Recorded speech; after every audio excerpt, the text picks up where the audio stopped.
सुब्हानल्लाह वल्हम्दुलिल्लाह ला इलाहा इल्लल्लाह। अल्लाह ने जैसे पैदा किया ऊपर वाले ने वैसे ही रहो। उसने नंगा पैदा किया तो नंगा ही रहना चाहिए। हमने उन लोगों से कहा ईश्वर ने जब पैदा किया तो उंगली 2 इंच की थी, आज 5 इंच की हो गई है, 3 इंच काट के फेंक दो। ऊपर वाले ने जब पैदा किया तो तू 2.5 किलो का था, आज 62 किलो का है, 60 किलो काट के फेंक दे। और जब ऊपर वाले ने जिस हाल में पैदा किया उसके बाद दूसरी हालत हो जाती है और दूसरी हालत जायज़ है, तो फिर बड़े होकर कपड़े पहनने में कौन सी नानी मर रही है। जहां बिठाया जा रहा उस नंगे बाबा को इतनी बड़ी गुदगुदी झाड़ू है वो लगाए थे पहले हूँ, अब अपना ये समझ लो क्या है, हम नहीं बोलेंगे। तो ऐसे बोल रहा बैठ गया। हमने कहा कुर्सी क्यों झाड़ी, वो कीटाणु होते हैं ना, कीटाणु जरासीम, वो ना मर जाएं कहीं। फिर उसके ऊपर शर्मगाह पे फूल डाल दिए, फूल। तो हमने कहा फूल क्यों डाल दिए भाई, अच्छा नहीं लग रहा ना ये सब बैठे हुए हैं। तो हमने कहा जब पर्दा ही करना है तो 2 मीटर का कपड़ा नहीं पहना सकते हो। ए चुप, बहस मत करो यार, बहस मत करो। तो हमने कहा अच्छा ये पैदल क्यों चलते हैं ज़मीन पर, कि बस सवारी ववारी पर नहीं बैठते हैं, सारी खुशियाँ इन्होंने त्याग दी हैं। हमने कहा ये पैर ज़मीन पे चलते हैं तो चींटी वीटी मर जाती होंगी, बहुत से जरासीम मर जाते होंगे, तो ये हिंसा नहीं है यार, तुम लोग यार जाने कहाँ से लाते हो ये सारी बातें। हमने कहा तुम्हारे ये गुरु जी ये सुबह ब्रश नहीं करते हैं क्या, हे पागल ब्रश क्यों नहीं करेंगे, मुंह में बदबू नहीं आएगी। हमने कहा ब्रश करते होंगे तो दांत के कीड़े मर जाते होंगे जरासीम, तो हिंसा नहीं होती है। बोला तो मैं आइंदा बुलाना छोड़ दूंगा। मैं फिर ज़्यादा बहस नहीं किया, क्या करूं। हर धर्म के अंदर अल्लाह का नाम, हर मजहब के अंदर अल्लाह का नाम। हिंदू धर्म में तो अल्लाह के नाम इतने हैं कि सारे हिंदुओं के पंडित मिल जाए तो गिन नहीं पाएंगे, गिन नहीं पाएंगे।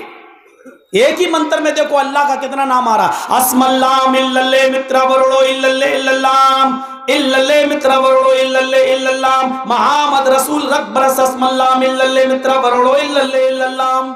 अल्लाह के अलावा कुछ दिख ही नहीं रहा इस मंत्र में। अस्मल्लाम इल्लल्लाह मित्रा वरुड़ो इल्लल्ले इल्लल्लाम इल्लल्ले मित्रा वरुड़ो इल्लल्ले इल्लल्लाम मुहम्मद रसूल रब्बरस अस्मल्लाम इल्लल्ले इल्लल्ले मित्रा वरुड़ो इल्लल्ले इल्लल्लाम। अल्लाह ही अल्लाह, अल्लाह सबसे बड़ा, अल्लाह से बड़ा कोई नहीं है। उसी ने धरती और आकाश जमीन को पैदा किया, वो सबसे बड़ा, उससे बड़ा कोई नहीं है। इल्लल्ले मित्रा वरुड़ो इल्लल्ले इल्लल्लाह, उसी अल्लाह की पूजा करो, उसके अलावा कोई पूजा योग्य नहीं है।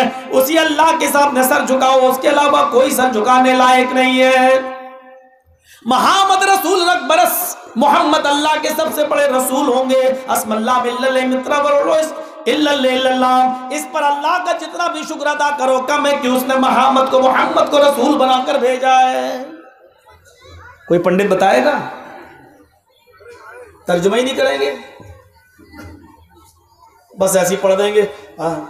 जैसे आजकल हम मुसलमानों में हो रहा है, पढ़ाई तो जा रहा है, तर्जुमा कहाँ हो रहा है। तर्जुमा होने लगे तो आज ये हालत हो जो मुसलमानों के दरमियान है। और जो तर्जुमा करता है उससे कह दिया जाता है तुम कुरान को समझने की कोशिश मत करो, तुम समझोगे कुरान तो उलमा, मौलवी और बुजुर्गों के समझने की चीज है, ये कहकर उनको रोक दिया जाता है। और पढ़ा भी जाता तो कैसे पढ़ा जाता है, इमाम साहब ने तरावी पढ़ाई, अल्लाहु अकबर, अब शुरू अल्हम्दुलिल्लाह रब्बिल आलमीन अर्रहमानिर रहीम गैरिल मग़दूबि अलैहिम वलद्दालिन तक तो गाड़ी सही चलती है, समझ में आता है। इसके बाद देखिए बिस्मिल्लाहिर रहमानिर रहीम अलिफ लाम मीम ज़ालिकल किताबु ला रैब फीह हुदल लिल मुत्तक़ीन अल्लज़ीना युमिनूना बिल गैब व यक़ीमूना अस्सलाता व मिम्मा रज़क़नाहुम युनफ़िक़ून। वो आखिरी वाला जुमला या लमून तालमून समझ में आता है, बीच वाले जुमले क्यों, उनको भी ख़त्म करना है कुरान 30 दिन में, उनको भी गुरु दक्षिणा लेना है, तो 30 दिन में। अब वो तो चल रही राजधानी एक्सप्रेस, चलाओ, और इधर बेचारा किरत में मज़ा नहीं आ रहा हूँ, घूम रहा, क्योंकि रात में जागने का शौकीन नहीं है, मज़ा ही नहीं आ रहा। तो जैसे यहां पढ़ा जा रहा है वैसे उदय भी चल रहा। ओम भूर्भुवः स्वः तत्सवितुर्वरेण्यं भर्गो देवस्य धीमहि धियो यो न प्रचोदयात् अस्मल्लाह मिल्लल्ले मित्र। कौन समझ रहा है? कौन समझ रहा है? वेद तो जानते ही नहीं है हिंदू भाई। और मैं दावे के साथ कह सकता हूं कि वेद तो योगी से पूछो कि योगी जी वेद पढ़ा है, तो योगी जी इसका जवाब देंगे पढ़ना तो छोड़ो, देखा तक नहीं कि होता कैसे। पढ़ा क्या है? रामायण। पढ़ी क्या है? गीता। अरे तुम रामायण भी तो सही से पढ़ लो। कौन सी रामायण तुम मानते हो? बोलो। 2 रामायण है, एक वाल्मीकि रामायण, एक रामचरितमानस। कौन सी रामायण मानते हो? रामचरितमानस अभी लिखी गई है। रामचरितमानस को तुलसीदास जी ने लिखा है और तुलसीदास जी ने बाबरी मस्जिद की सहन पर बैठकर रामचरितमानस को लिखा है। योगी जी मेरा चैलेंज है, रामचंद्र जी की हयात तैयबा को तुलसीदास जी ने बाबरी मस्जिद की सहन पर बैठकर लिखा, लेकिन पूरी रामायण के अंदर तुलसीदास जी ने रामायण में भी ये नहीं लिखा कि ये बाबरी मस्जिद को बाबर ने मंदिर तोड़कर बनवाया। लिख सकते थे लेकिन वो नहीं लिख रहे, और बाबरी मस्जिद की सहन पर बैठकर उन्होंने रामायण लिखी। कितना प्यार था उस जमाने में, मस्जिद की सहन पर बैठकर रामायण लिखी जा रही है और मुसलमान उनको रामायण लिखने की इजाजत दे रहे हैं। ये कितना प्यार था, कितना प्रेम था। आज तो दलित किसी ब्राह्मण के मंदिर में घुस के देख ले, ये हालत हो गई आज। मुसलमान क्या घुसेगा? मुसलमान क्या? मेरे भाइयों, आज नफरतों के बीज बो दिए गए हैं, घृणा और नफरत के बीज आज बो दिए गए हैं। आज भाई को भाई से जुदा किया जा रहा है। हिंदू और मुसलमानों के दरमियान जो प्रेम था, जो प्यार था, मेरे भाइयों आज उसको बांटने की कोशिश की जा रही है। हाँ, सच्चे हिंदू और सच्चे मुसलमानों से मैं गुजारिश करूंगा कि वो इनके बहकावे में ना आए। मेरे भाइयों, रामचंद्र जी ने कभी हिंदू मुसलमानों को लड़ाने की कोशिश नहीं की। रामायण का मंत्र है, प्रत्यत्यम चारों धर्म गोपी थाए प्रभु यसे मरुद्र ना गई चतुर्भ्रात्र में देव कृष्यामी कलचयम। आए चारों धर्मों के मानने वालों, तुम आपस में भाई भाई बनकर रहो। चतुर्भ्रात्र में देव कृष्यामी कलचयम। आए सारे धर्मों के मानने वालों, तुम भ्रात्र में देव भाई भाई बनकर रहो। तुम सब आपस में भाई भाई हो। इसी को कुरान कहता है, या युहन्नास इन्ना खलकनाकुम मिन ज़करिन व उन्सा वजअलनाकुम शुऊबन व क़बाइला लिताअरफू। हाय संपूर्ण जगत के इंसानों, मानव जाति, तुम सब आपस में भाई भाई हो। तुम एक ही बाप के और एक ही माँ के बेटे हो।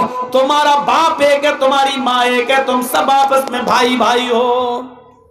वाल्मीकि रामायण तो यहां तक कहती है कि राम की पत्नी सीता को जब रावण हरण करके ले गया, भगा कर ले गया और उनके साथ बदफेली करना चाहा, हनुमान और लक्ष्मण जब दोनों सीता जी को छुड़ाकर हनुमान के चंगुल से लेकर आए, सीता जी जब अपने रामचंद्र जी के सामने जाती हैं तो अपने राम के पैर छूती हैं। रामचंद्र जी के जैसी पैर छूने के लिए सीता जी झुकती हैं। रामचंद्र जी ने अपनी पत्नी सीता को पैर नहीं छूने दिए, उनको उठा लिया और क्या कहा, हाय सीता तू मेरे पैर मत छू, हाय सीता तू मेरे पैर मत छू, मेरे सामने क्यों झुक रही है, मुझे क्यों प्रणाम कर रही है। अब वाल्मीकि रामायण का मंत्र देखो, राम रामाय नमः, राम रामाय सत्यम अस्ति। हाय सीता मैं राम हूं तेरा, राम रामाय, और राम का राम है ऊपर वाला। 2 बार कहा गया राम रामाय, राम राम रामाय, राम के राम को। आए जब आ जाए किसी के साथ राम रामाए, रामाए, तो क्या तर्जमा होगा, राम का, राम के, राम को, राम के लिए, राम यानी आए का मतलब के लिए, को लिए, का लिए, ये लगाया जाता है। तो राम रामाए नमः, सीता मैं राम हूं तेरा और तेरे राम का राम है ऊपर वाला। राम रामाए नमः, राम को प्रणाम न कर, राम को न झुक, राम के सामने सर न झुका। राम रामाए, राम के राम को नमः, नमस्कार करो, राम के राम को प्रणाम करो। सर झुकाना है तो उस राम के सामने झुकाओ जो तेरे राम का राम है, यानी ऊपर वाले राम के सामने झुको। राम रामाय सत्यम अस्ति, इसलिए कि राम का राम ही सच्चा है। एक तरफ देखिए रामचंद्र जी ने अपनी पत्नी सीता को पैर नहीं छूने दिए, और इधर मोहम्मद रसूलुल्लाह के पास एक साहबी बोल के शाम से आए, कहा अल्लाह के रसूल मैं शाम की हीरा बस्ती से आया हूँ, मैंने वहां लोगों को, यहूदियों को देखा कि वो अपने बादशाह को सजदा कर रहे हैं। अरे अल्लाह के रसूल, जब यहूदी अपने बादशाह को सजदा कर सकते हैं तो क्या हम अपने नबी को सजदा नहीं कर सकते? जब बादशाह को सजदा किया जा सकता है तो अल्लाह के रसूल को सजदा क्यों नहीं? क्या हम आपको सजदा ना करें? अल्लाह के रसूल सल्लल्लाहु अलैहि वसल्लम ने फरमाया, क्या तुम मेरी कब्र के पास से गुजरोगे तो सजदा करोगे? देखिए, उसने कहा अल्लाह के रसूल क्या हम आपको सजदा ना करें? तो आपको कहना चाहिए था नहीं, या आपको कहना चाहिए था हाँ या नहीं, लेकिन अल्लाह के रसूल ने इसका जवाब ही नहीं दिया। अल्लाह के रसूल ने क्या कहा? उसने कहा क्या हम आपको सजदा ना करें, आप ज़्यादा मुस्तहिक है। तो अल्लाह के रसूल ने क्या जवाब दिया? क्या मेरी कब्र के पास से गुजरोगे तो सजदा करोगे? यानी अगर मेरा इंतकाल हो जाए और मैं कब्र में दफन कर दिया जाऊं और कल तुम मेरी कब्र के पास से गुजरो तो क्या सजदा करोगे? कहा नहीं। तो आपने फरमाया ऐसा करना भी नहीं। सवाल यह है कि आपने इंतकाल के बाद के बारे में क्यों कहा? आपसे सवाल हो रहा है जिंदगी के लिए, क्या मैं आपको सजदा न करूं? तो अल्लाह के रसूल ने कहा क्या मेरी कब्र के पास से गुजरोगे तो सजदा करोगे? ऐसा इसलिए कि अभी मैं जिंदा हूं, अपनी जिंदगी में तो सजदा करने नहीं दूंगा, अभी तो मैं रोक लूंगा। अगर तुम मुझे सजदा करोगे तो मैं रोक दूंगा, मैं मना कर दूंगा तुम्हें, लेकिन अगर मेरे इंतकाल के बाद मेरी कब्र पे सजदा किया तो मैं कैसे रोकने जाऊंगा? इसलिए क्या फरमाया कि मेरी कब्र के पास से गुजरोगे तो क्या सजदा करोगे? उसने कहा नहीं। तो अल्लाह के रसूल ने कहा फिर मुझे भी सजदा मत करो। और सजदा करना अगर अल्लाह के अलावा किसी को जायज़ होता तो मैं औरत को